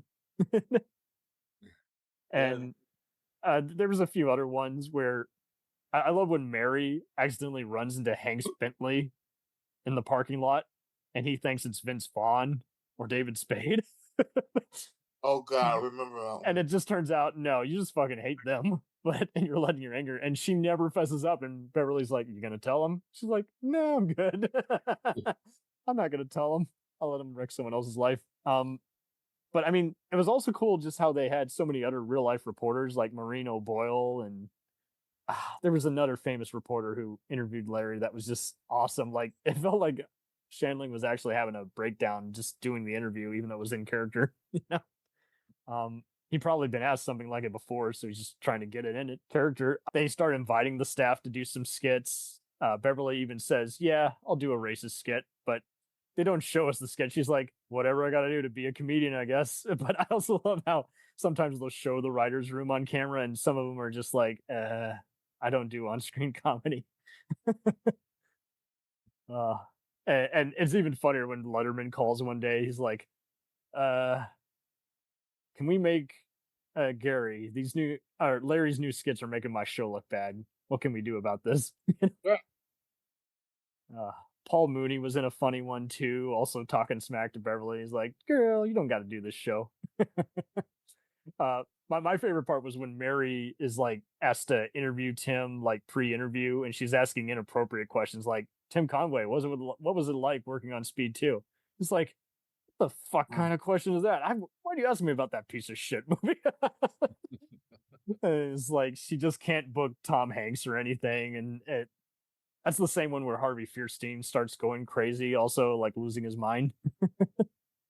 But I think the thing is that with that show, it showed you how crazy talk late night talk was. It really is, and just the fact that ultimately it does not matter, but because they have made this be part of their bread and butter, part of their brand, it matters all of a sudden. Just mundane shit. In that same season, Larry is getting bumped by his agent to be the sexiest man alive for People magazine, and next thing you know, his guest that day, Ben Stiller, is just like, "What the fuck, dude? You bumped me off the list." yeah. It's that like that little petty jealousy thing, but it's like yes. When it comes up to the point of him saying, hey, guess what happened here? Okay, it's like I'm going to be a talk show, but I'm going to host, but I'm also going to just ask you, like, why the fuck did you do this to me? It's like, right. It's like you could be nice, but he's also vindictive. It's like that. It's that I respect you, but I also despise you until I am back on that list. Even just the most stupidest magazine ever, and I'm gonna be an asshole about it. Don't you also love how Hank and company keep introducing, like, doing tours with the various people, and Mary and him keep like smoking around him and getting him? He's like a disabled kid, I think. You remember? Yeah. Oh, she gave him a cigar, and and they're like, "That's not 14. appropriate. He's a minor." Yeah. And I love how also James admits that he introduced another guy tagged to Dolph Lundgren, and he got all his cigarettes as a result. But to make it even more meta, like Jerry Stiller is, Ben's dad is on a later episode. But my favorite was when Don Rickles comes on, and Phil and Brian are like, "Come on, insult me. I'd be honored to be insulted by one of the comedy legends." And they actually feel the sting, despite asking him to do it in the first place. He's like, "You're sure? You're gonna feel it." The show lasted for 6 seasons and 90 episodes. For anybody here, do you think there was ever a time where it lost its shine and it didn't really do well for you? Like maybe they should have ended a little bit earlier, or maybe there was a season that really wasn't as good as some of the other ones? I think it maintained throughout. Yeah, I'll be honest, It dude. never jumped the shark. No. I might be the only guy out. I wanted 10 seasons. Oh, yeah.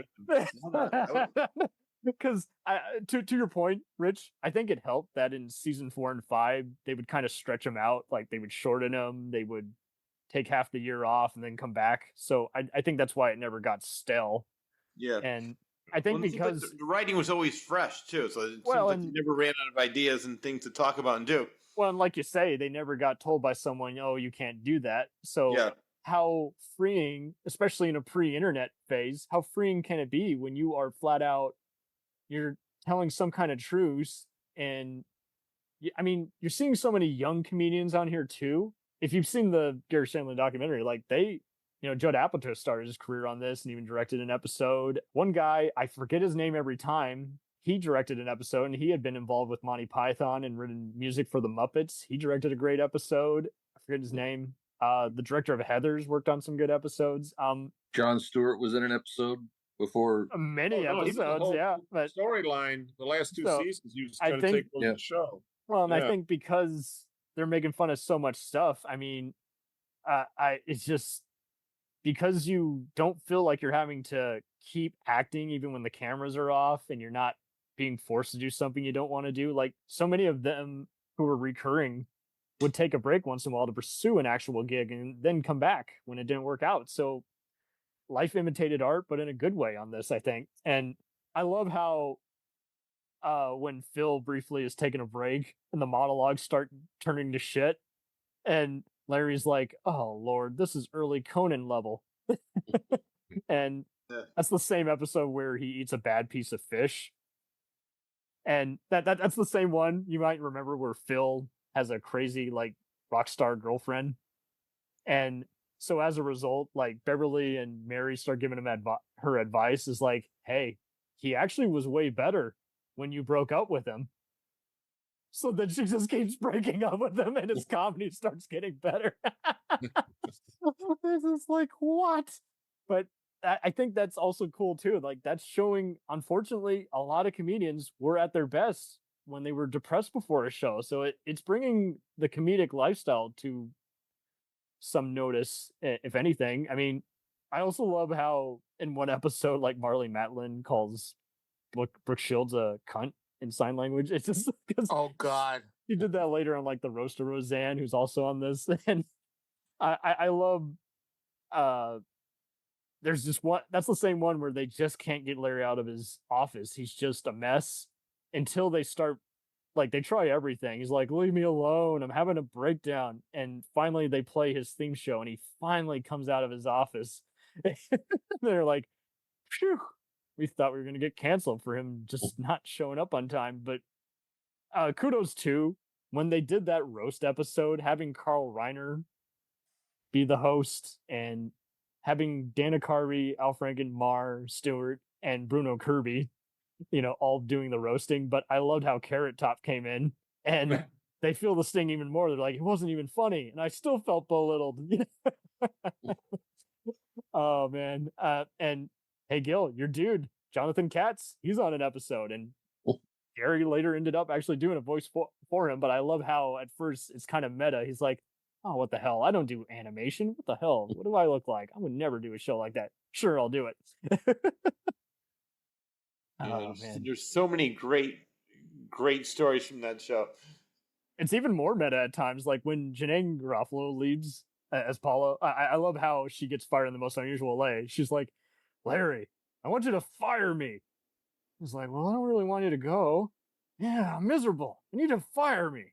And he's like, "Fine, fuck it. You're fired. Come have dinner with me later." She's like, "Well, now I feel bad by making you fire me." Well, that was kind of a shout out to what happened with her on Saturday Night Live. It really was. She kind of was like, she kind of left there in a huff because of it was. She said in an interview, she said, it's like a boys club. And remember, she was like going to be the new featured player there, and yeah, they didn't do anything with her. And then when she got on Larry Sanders, it was like, boom, she got the recognition she needed. That's so true. I mean, I feel like Sarah Silverman really grew here, and same deal. Like she got a bad deal by Lauren and was just doing skits for Conan in the meantime. And given how she's been in so many documentaries talking about the evolution of female performers, I love how when they first introduced her, like Phil is a total sexist. He's just like, women aren't funny. And Larry, he doesn't want to deal with office politics. And he's like, well, if you don't let her do this show, then I'm not going to let you do it either. So get to work. Come up with something funny. And having her do like a stand-up was just, I thought that was great too. Like that was brilliant, showing how she tries it with all the staff. They don't find it funny. They're not the right crowd for it. Then when she goes on stage, she actually kills. Like the crowd is guffawing. And it just shows you also how, kind of like how test screenings are bullshit for a movie success. Sometimes even the warm-up session is also bullshit. It's just not the right crowd to make a good stand-up or comedy sketch. Oh, and to make it even more meta, like Vince Vaughn is promoting the movie Clay Pigeons, and that co-star Janine Garofalo in a serious role. So it's so funny how they're doing shout-outs to other stuff in universe. Is like, I'm still here, even though I'm playing me. I know Rich is gonna dig this one. Do you love when Jason Alexander returns and he's like, "Oh, the Hank Hitler skit. I can't be on your fucking show. About that. I'm part of the Jewish League, for Americans. I can't do this show." And as a result, that's what kills Jon Stewart's opportunity as a host, just because of that stupid skit. We'll return after these messages. If you like small town mystery, crazy news, and wild history, then the Florida Men on Florida Man podcast is for you. Each week, Josh Mills and Wayne McCarty bring you the absolute best Florida has to offer. So if you're looking for a show that's safe for the family, but funny enough to help you escape everyday life, then listen to the Florida Men on Florida Man podcast. That's Florida Men, plural, on Florida Man podcast. Hey, it's Brent Pope, the host of Breakfast with Brent Pope. You've seen me on some of your favorite TV shows saying things like, "Give it up, Jimmy. You got to sink this putt to win." On Breakfast with Brent Pope, I sit down with guests from the entertainment world, and we do it all over breakfast. Or should I say Brentfast? Every week on Brentfast, you get inside Hollywood info and tips, great breakfast wrecks and booty debates. Most of all, you get the most delightful 30 minutes of your week. So dig in. It's Brentfast time. Listen at Brentfast.com, Apple Podcasts, or wherever fine podcasts are found. The Jacked Up Review Show podcast is honored to be part of the Blind Knowledge Podcast Network. Join anytime, talk the talk, and enjoy yourselves. There's something enlightening for everyone with this crowd of cool cats. Check them out.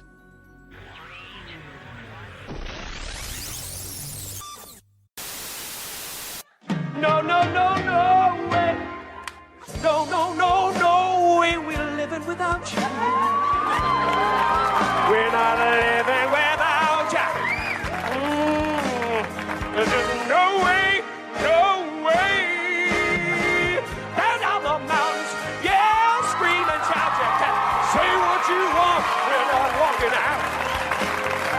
We don't need no land of holding or dead. Want you some Larry? Let's give him a wave. Woo! Come on. Woo! And I am telling you, you're not going. You're not going. Ha ha! You're the best host I've ever known. There's just no way you can leave this show. No, no, no, no way.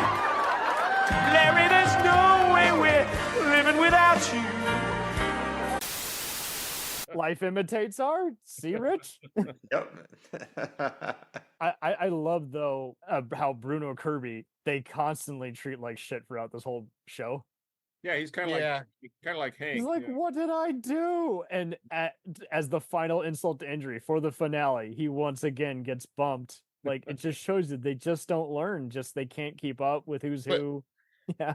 But don't you find that a little bit of a tribute when Jimmy Kimmel constantly was bumping to Matt Damon? I think he totally stole it from that. Yeah, just I need to have a actor playing a jerk version of himself. I mean, Conan briefly had that actually with Goldblum, where Goldblum would come in and just start destroying shit, like being a ultra violent version of himself. And it was just like, it was a trip, dude. It was just like, what? Okay, so do you remember when Goldblum is like reportedly dating like Gina Gershon, and Larry's like, you're not gonna be jealous if I also date her, right? I was like, no, not at all. And then next thing you know, like, it's like they're at his place and he's clearly jealous, and Larry's like, you know what, you can have her. It's so wild too, because in that episode, Goldblum is also playing piano, which he is actually known for doing a really cool job at doing. Yeah.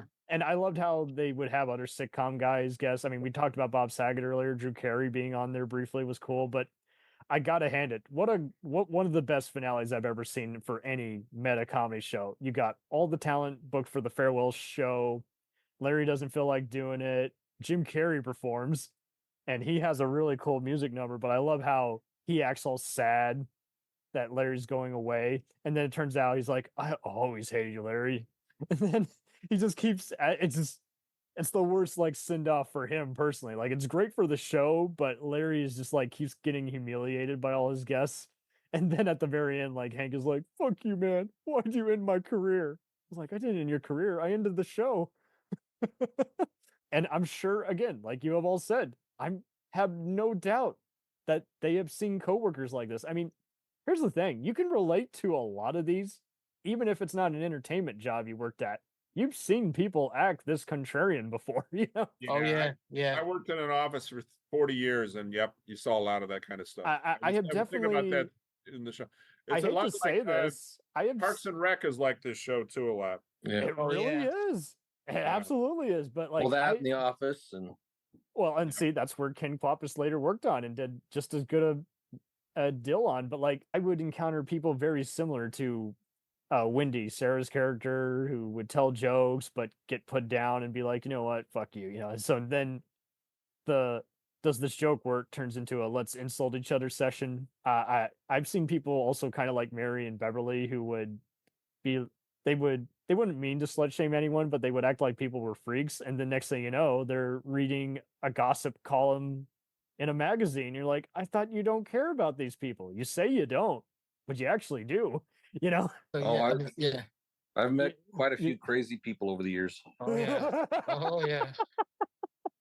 Haven't we all? Yeah. It never stops. And I think this show also does it. I mean, yes, again, Rich is absolutely right. Curb Your Enthusiasm, especially by the end, I'm feeling like, yeah, there's no way, had this show not been a success, I don't think Larry David would have been as inspired to do a similar thing where he's having celebs play dickhead versions of themselves. I think also just the whole deal of there's no off switch for any of these guys. And when the most sane person in the room is the craziest one, what's really crazy after a while? You know, what is crazy? What is normal? The last episode of Larry Sanders was great. I think that was great. I think that was hilarious. I Yeah, think that was because as we were saying with Jim Carrey, but like, if anything, I thought it was even more epic than actual when Carson's final show, because like they're showing how Larry's actually ready to move on, and yet he secretly misses it, even though it drives him crazy. And I think everybody has that. I mean, it's just kind of like with the actors who get tired of playing a role, but then years later are cool with it, and vice versa. They're like, "Sorry, man, I appreciate the fan mail, but I've moved on. I don't want to do that anymore." You know? Yeah. It ruined Harrison my life. Ford, are you watching? Right. Yeah. A divorce came out of it, and I'm only going to the convention to pay, child support or some shit. I just. But I think the one thing that gets me the most is like, the last episode of Curb was great. The last episode of The Sopranos was great, and like that always kind of, the thing I loved about that was the blackout. Yeah. Have I told you guys the story? I actually didn't care for the final episode. My mom was watching The Sopranos that night, and she says, "Jay, turn on your TV," because there was a delay where we were, but it was like a 5-minute delay. So she says, "Watch the end of The Sopranos." Okay, it just blacked out. Did HBO go out? Yeah. And my mom thought she lost cable or something. And then also says, created by David Chase, and she's like, "What the fuck? Yeah. What the fuck?" And this 70-something-year-old woman is going like, "What the fuck? God damn it!" I thought it was great. I really did. I thought that was one of the best endings ever. You don't know if he lived or he died. Well, Plus, apparently, all of a sudden you felt like what it's like to be a mobster, because there's this tension throughout that whole last 5 minutes where, okay, is this guy going to take him on? Is this guy? And they must walk around like that all the time, I thought it was a little better on paper than they executed it, because the thing is, David Chase let it out of the bag by saying, "Oh, Tony didn't actually die." I was like, well, then why did you keep it ambiguous that way? Oh, Tony didn't die? I thought he said he didn't want to show him getting killed, though. No, well, he must be having dementia. He did the whole, "Oh, Tony didn't die." I'm like, well, everybody else read it that way, so. Well, they have to now. Yeah. Yeah. I see what you did there. But the thing I said was that if they did that and you said he didn't die, why do you think he wasn't killed? And I always, and if anybody watched The Sopranos, because he basically, him, Butchie, who was it, Silvio, Paulie, they all wanted to get rid of Phil Lottardo, because Phil Lottardo wanted a war. And Phil Lottardo started calling all these shots. He got rid of Silvio, he got rid of Bobby Bacala. He's out of control. He's out of control. He has hallucinations about other people who he's killed, like Mikey. Well, no, Silvio was in a coma, and then he wound up going to Lilyhammer. But yeah, oh, I see what you did there. I promise we'll do another Sopranos moment soon again. I love the fact that the one guy who basically kind of like doesn't get involved in anything is the guy who's wearing when they have the meeting in the warehouse, and he's dressed like he's wearing like an overcoat and shit, and it's like Butchie and like the other guys, and like he's just there going, okay, he's out of control. I'll do whatever you want me to tell, whatever you want me to do, and he's kind of like he's really well groomed. I don't know who's Sonny. He's somebody's son. I don't know who it is, but he's the guy that basically just like he's too stupid to run his own family. But the thing I love is when they're in the when they're in the warehouse, he's going, listen, Phil wants a war. I don't want a war. You don't want a war, right? Yeah, I don't want a war neither. Okay, we'll just take care of him, and then that's it. And the way they take care of him is like, oh, that's like the gruesomest thing I've ever seen in my life. What if Larry had been a gangster? Oh God! I'll punch your face in, Hank. You don't. He plays one in a Scorsese bit on Curb. There's an episode. Oh yeah, he directs him as a mobster. It's hilarious. Yeah. Gary Shandling? No. I'm sorry. Scorsese. Larry David. Oh, that's right. Oh, Larry David. I was just about to say that. Yeah. Oh, phew. Well, then Gary Shandling plays a corrupt in the Avengers movie. Yeah, Captain America.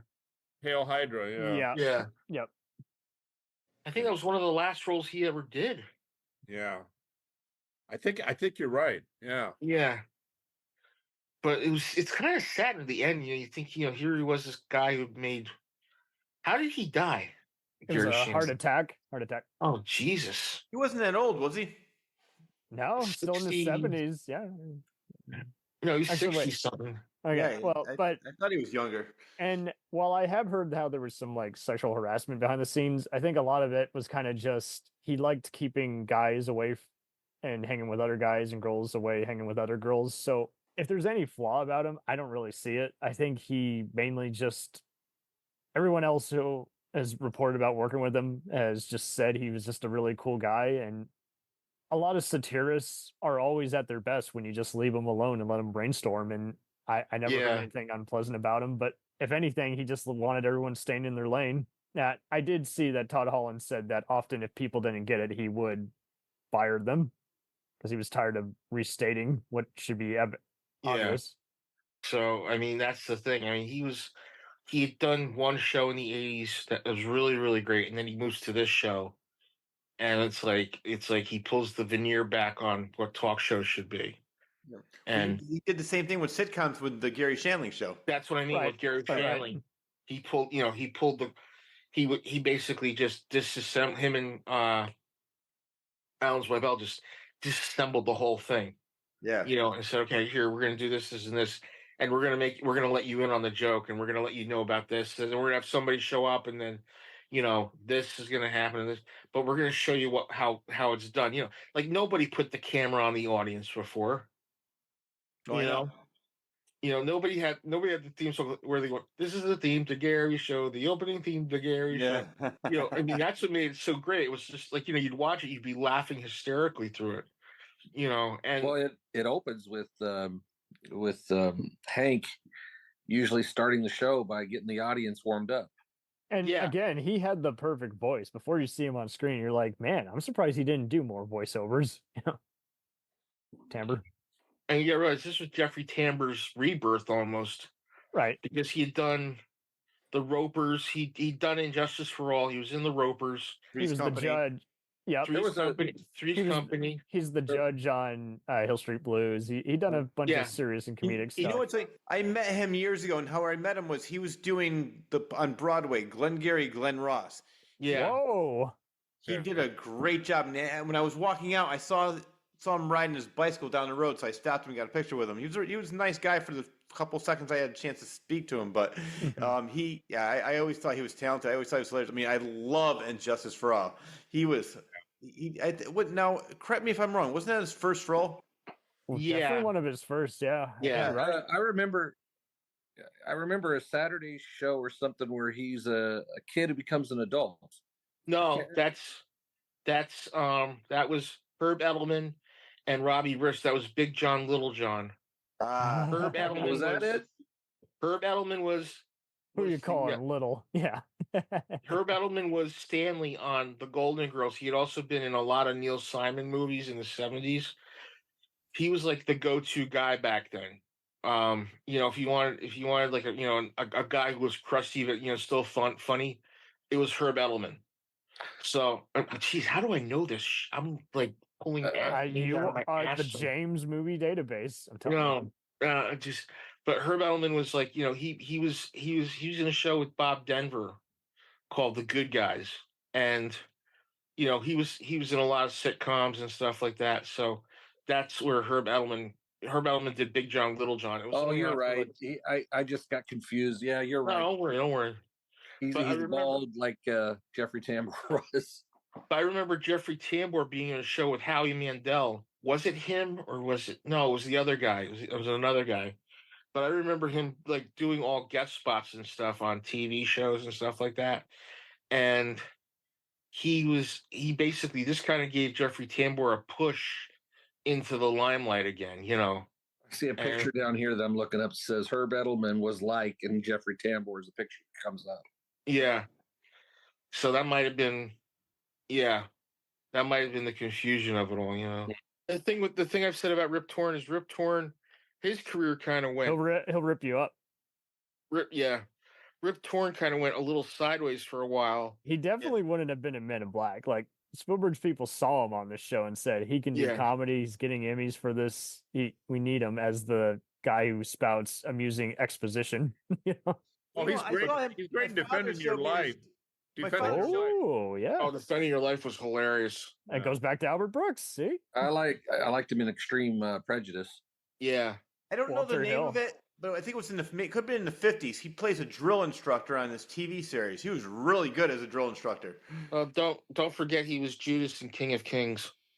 Oh yeah, with that terrible beetle wig on. Well, speaking of wigs, Beastmaster. Oh God, he's the bad guy in that. I'm looking it up now. Rip Torn drill instructor. He was in Baby Doll. Yeah. Oh yeah. All right. That was Tennessee Williams adaptation, I think. Yep. Okay. So Rich, I'm so glad you brought this up. That's the Gene Roddenberry show, The Lieutenant. Oh yes, that's the one. That's it. And it's considered to be one of the most accurate portrayals of a drill instructor. He did a great job. I never even heard. And he did an episode of Combat the next year. Wow. Yeah, he had, and then he made that movie. He did that movie with Norman Mailer where he hit Norman Mailer in the head with a hammer. Yes. Have you ever heard that? Yeah, and that's why they were hesitant to hire him at first, because even though it had been years, they're like, still, what if he does it again? Well, I mean, you're Geraldine Page's husband, and well, like we said before when we were joking about who should be fired versus who should be forgiven, it is one of those like, I don't know, I wasn't there, but you've told the story enough times, I'm hesitant to hire him. What if he has a bad day and he does this again? It's just like when you are hiring for an actual job. It's like, okay, I'm going to hire the guy who's got a good resume and hasn't missed a day of work versus a guy who leaves after every year, or rumors are getting around. And even if they're bullshit, what do I do? I don't want to be made the fool or be the unreliable hirer, Kudos to them for how they did all this show. Like, I mean, the characters did various sides of their everything. I mean, I love how Phil has another line saying, I can't believe that the last thing this kid wants before they die is to see Larry. It's just so telling. It's like, they're all so jaded because they're living the celebrity life every day. They don't know how good they have it. And if they do, they still can't admit it. And I think a lot of that is still the case today. Is just you see people who are so spoiled, it's hard for us to feel sorry for when they fell. And at the same time, there's still that one person where we just somehow their eyes speak to us and we're like, hey, okay, just leave him alone. I get that he's having a bad day. Yeah. So. And again, like we have all, as we have perfectly stated, we have met some of these guys on bad days. You know, I've already gone to town about my Tom Savini story, and it's like, I still like their work. I just don't want to ever fucking meet them again, whether it's at a restaurant or in a line at a concert. I don't want to fucking meet them again, and that's okay. They should stay on my screen. And it's like I've said before, the way technology is nowadays. I mean, Larry Sanders Show was letting you get a peek behind the curtain, but now everything's pretty much out in the open. Yeah. Yeah. Professional wrestling's like that now too. You know. Well, we used to be. It was such a well kept secret, and then all of a sudden, the curtains come down. Curtains come down. Yeah. Well, hey, this happens. What are we gonna do?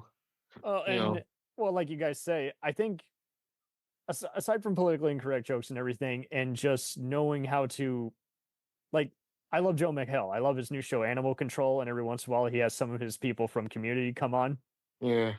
But it helps that he has all kinds of comedians have done everything, other mockumentary type stuff, like Broken Lizard and Office and everything. So they're very comfortable doing what they're doing. But I think it also helps that he's not trying to be the best show on TV. He's just trying to do what he does so well. And so that's why it's comfort food. It's a fun show. And I think a lot of shows are so busy trying to be the next thing. I want to be the next Breaking Bad. I want to be the next Game of Thrones. It's like, no, just be you.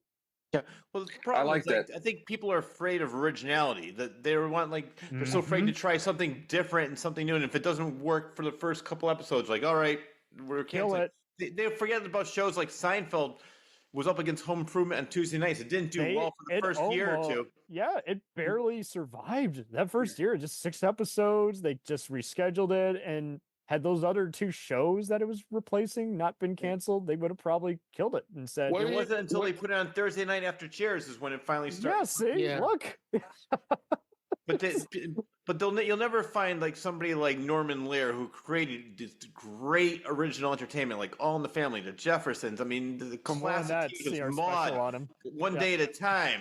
Just so many great shows, and just now everything is just so homogenized. I wish you could have been on that episode, dude. That was, I mean, how about the fact that aside from how there's a bit of him in every sitcom since, just that looking for meaning in life kind of style is kind of gone too, Well, I think it's funny with that Norman Lear. I think it was the 100th episode of South Park. He goes, "I want to direct it." He goes, "This is the greatest satire." I saw that one. Yeah, we talked about it, and we just couldn't. And it was kind of just the icing on the cake, because they had already done episodes where they had famous people play otherwise generic roles, do cameos, and so then to have him actually do it just so he could get close to his sons, I was like.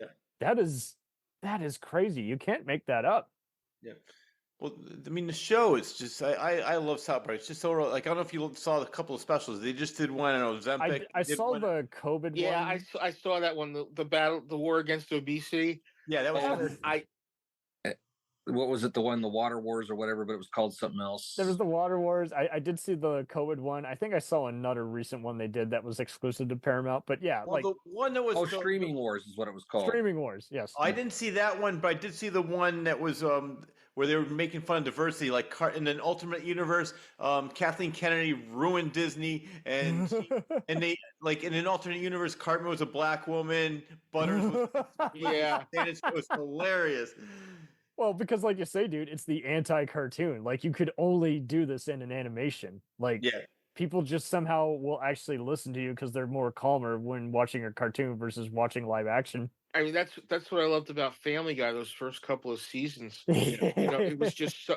It would be like they'd have one joke here, and then they would put a joke in that only some people would get. Like I remember, they did this thing where Lois is away on vacation, and she calls in, and Chris goes, "Hi, yeah, oh, Dad, it's Mom. Please let it be Somerset Mom. Please let it be Somerset Mom." And I just heard that. I just busted out laughing, because if you didn't get the joke, that's the great thing. There was a little twist on the joke, Yes. Oh man.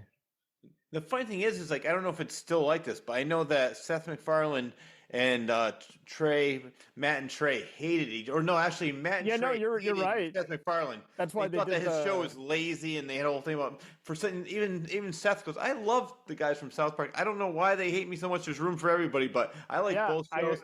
I think heard they're that hilarious. commentary on the Simpsons did it, and yeah, that was the whole Yeah. thing. And ironically, they would have. That's why they had to draw Peter Griffin a different way, because they would have been sued for copyright infringement. So, and like you say, we can all enjoy two sides of the same coin. Oh, But, yeah. I mean, they're both completely different cartoons, and I like them for different reasons. And I think that they're both hilarious. You can like Alien, and you can like Predator. You can like Star Wars, and you can like Star Trek. We did the Freddy and Jason saga, and it was so funny seeing which ones were actually getting a resurgence in popularity and which ones. And we still, I was telling them before, we had to flip a coin because we could not make up our minds. Even though people like to play into the marketing, is like it's not a contest. You can like both. You can Exactly. you can like your superheroes, and you can like the serious independent cinema. You can like again, you can like Scorsese and Spielberg, or you can like some of the newer edgy guys like Mike Flanagan and the Kubricks of the world. It I doesn't guess matter. it's similar to when people say, "What do you like better, the Beatles or Stones?" I like them both. Why do you have to pick one? Just because There they you came out go. around the same time, but everybody's like, "Oh, I'm a Beatles." Like, are you a Stones fan? I can like Tenacious D and Weird Al. It's okay. Yeah, I'm pretty sure everybody in this group is pretty diverse for their interests. Oh yeah.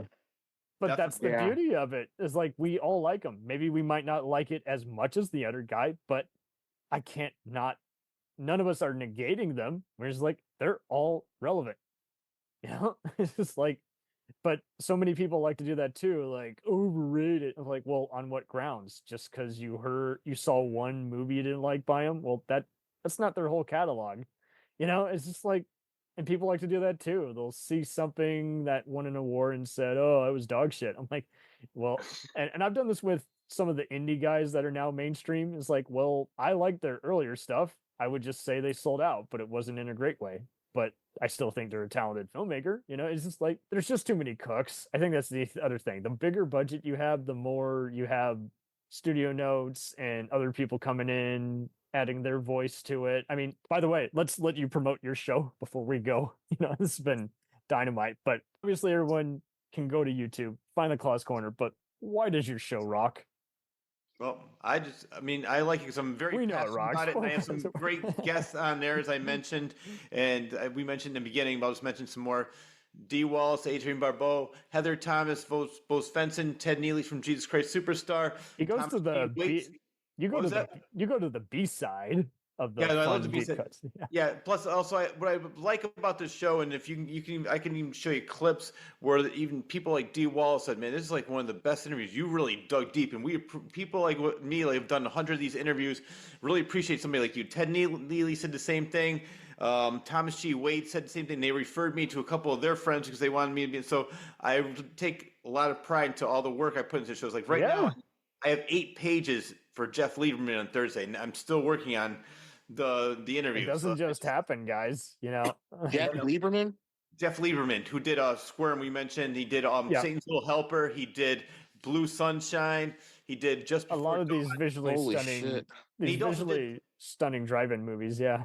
Yeah, but he's a great documentarian because he did one on Sonny Liston, and he also did a great one called Just Seriously. It's about how comedians back in the day were really the people that provided the commentary. Back then, the news was more straight, and it was just all the facts. Yeah. And then he was the comedians, and he shows clip after clip of George Carlin, Richard Pryor, Lenny Bruce, yes, big time. So it's a really great documentary. I just watched that the other day on YouTube called Just Seriously. But as I mentioned, and a couple of your friends are going to be on the show, Cam, and you were on the show.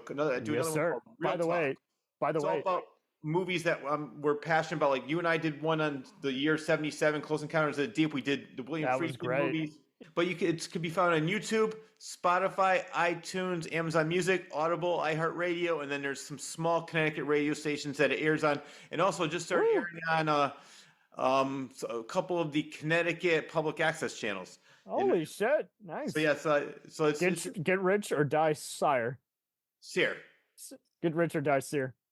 Yep, that's all right. If you ever do a podcast on a certain night, I'll be more than happy to join in for you. All right. Well, with me, I record. It's not live, and I can record anytime and any place that's convenient. So I always do it through Zoom, like we're doing now. But if there's a time and place that's convenient, I mean, not place because you do it from your home, but a time that's convenient for you, we'll do it around you. So just let me know. And you and I are friends on Facebook now. We'll get together and we'll see what movies we want to talk about, and we'll record it. All right, no problem. You know it, dude. You know it, man. It's gonna be fun. Right.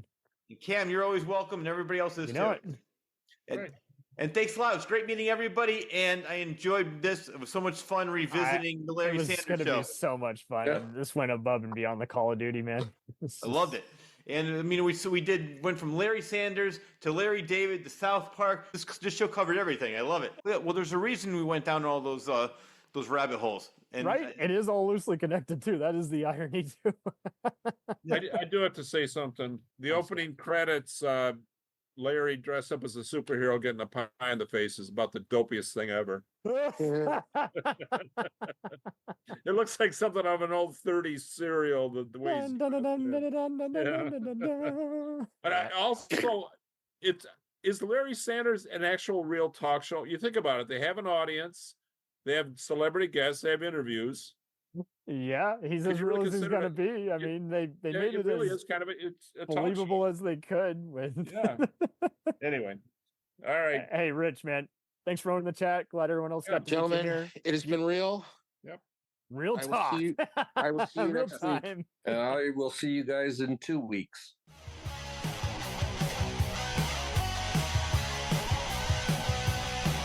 Follow us on the web on Facebook, Twitter, and Instagram. The podcast is available on Podbean, Spotify, iHeartRadio, Anchor, Apple, and anywhere else podcasts are available. Feel free to review our show and leave comments on any of those sites.